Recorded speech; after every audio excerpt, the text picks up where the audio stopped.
Marcelo Bielsa threatening to finally make Leeds good enough for everybody to hate again. I took my 81-year-old, Burnley-supporting father-in-law to Turf Moor on Sunday for the game with Watford. The 3-1 defeat didn't give Kevin much to talk about. But, as we walked around the ground, I was given a glowing report on every former player whose black and white image proudly hung on the brick walls. When we reached the Jimmy McIlroy one, he just looked at the photo with awe and said, "Mr. Burnley. What a guy." Then he proceeded to relive the glory days of his youth when, as he put it, we were the best in the land.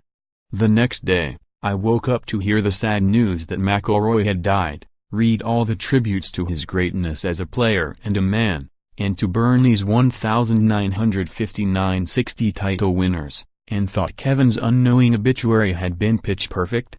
And I thought also how, due to football's cyclical nature, it was good that Jimmy Mac's Burnley are back in Europe, and Huddersfield and Wolves are in the top flight again.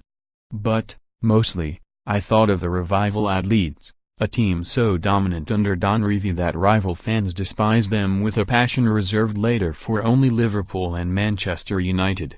I thought how healthy it is for English football that a giant of a manager like Marcelo Bielsa is in charge of them, and is giving their fan base hope that a 14-year absence from the top flight may soon be over.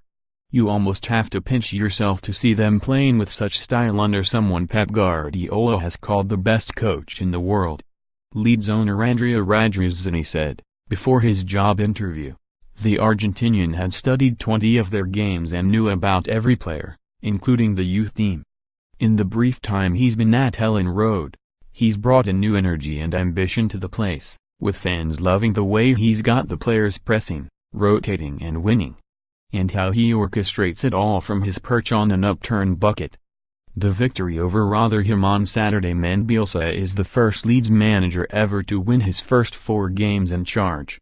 But, in many ways, the hard-earned draw at Swansea on Tuesday, which took them top of the championship, was more impressive.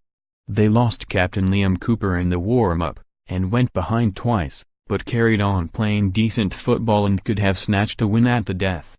It's very early days of course, and skeptics are already questioning if the Bielsa effect can last.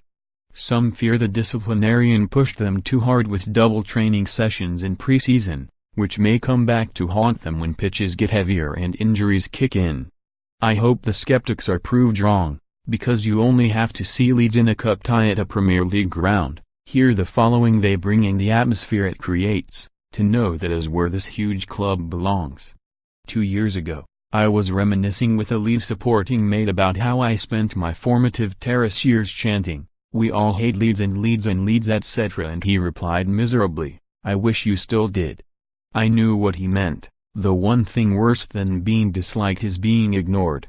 But you sense that, under Bielsa, the football cycle is about to turn again. If they stick with each other, it may not be too long before the curse is lifted on the damned United.